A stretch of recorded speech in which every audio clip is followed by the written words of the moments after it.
আজকে শেয়ার করছি বাঙালির খুব প্রিয় গন্ধরাজ কচুর শাক কীভাবে করছি তোমাদের সাথে শেয়ার করছি। দেখো, কড়াতে আমি সরষের তেল দিয়ে রেখেছি, আর এখানে আমি কচুর শাক সেদ্ধ করে নিয়েছি প্রেশার কুকারে, সাথে কাবলি ছোলাও দিয়ে দিয়েছি। দিয়ে আমি একবারে সেদ্ধ করে নিয়েছি। কাবলি ছোলাটা কিন্তু 80% সেদ্ধ করে নিয়েছি। খুবই প্রিয় সবার এই শাক। পুরো শাক সেদ্ধ আমি দেখালাম না, এটা সবাই করতে পারে, ভিডিও অনেক বড় হয়ে যাবে। কিভাবে করছি দেখো, একদমই কোনো মশলা টশলা নেই। কালো জিরা দিয়ে দিলাম, পরিমাণ মতন তেল দিয়ে রেখেছি। এবার আমি 4টা কাঁচা লঙ্কা দিয়ে দিলাম। এবার আমি ছোলা দিয়ে দিলাম।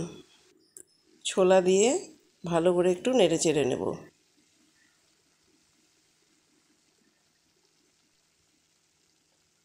আশি ভাগ সেদ্ধ করে নিয়েছি দেখো। এবার আমার নুনটা আমি পরিমাণ মতন দিয়ে দিলাম। যে যেরকম ঝাল খাবে, আরও যদি কেউ ঝাল খেতে চায় আরও লঙ্কা দিয়ে নেবে, তবে এটা কাঁচা লঙ্কার উপরেই রান্নাটা হবে। এবার আমি কচুর শাক সেদ্ধ করে নিয়েছি, সেই শাকটা আমি দিয়ে দিলাম। শাক সেদ্ধ তো সবাই করতে পারে, আমি প্রেশার কুকারেই করে নিয়েছি, কারণ আমি ছোলার সাথে একসাথে করে নিয়েছি। 80 ভাগ ছোলাগুলো সেদ্ধ হয়ে গেছে। খুবই জনপ্রিয় এই শাক, পুরো নিরামিষ একটি রান্না। কেমন লাগলো কমেন্ট করে জানিও। যে যেখান থেকে ভিডিওটা দেখছো সবাইকে আন্তরিক শুভেচ্ছা। দেখো, ভালো করে নেড়ে চেড়ে নিচ্ছি।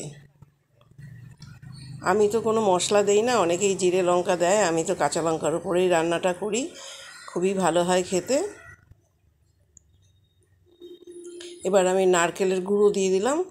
আমার কাছে নারকেলের গুঁড়োই আছে, যদি ফ্রেশ নারকেল কোড়ানো থাকে দিয়ে দিতে পারো, এটা তো ভালোই হয় খেতে।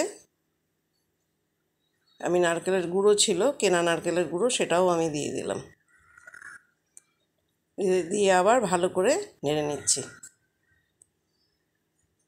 আর এই শাক গলায়ও ধরে না, কারণ সেদ্ধ করে আমি জলটা ফেলে দিয়েছি।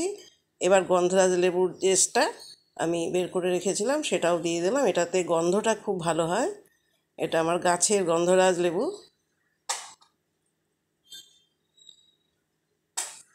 খুবই ভালো গন্ধ হয়। এবার এই গন্ধরাজ লেবুর রস কিছুটা আমি দিয়ে নিচ্ছি। এত সুন্দর হয় খেতে, একবার সবাই এইভাবে বানিয়ে খেয়ে দেখো। ভালো লাগলে শেয়ার কমেন্ট করো।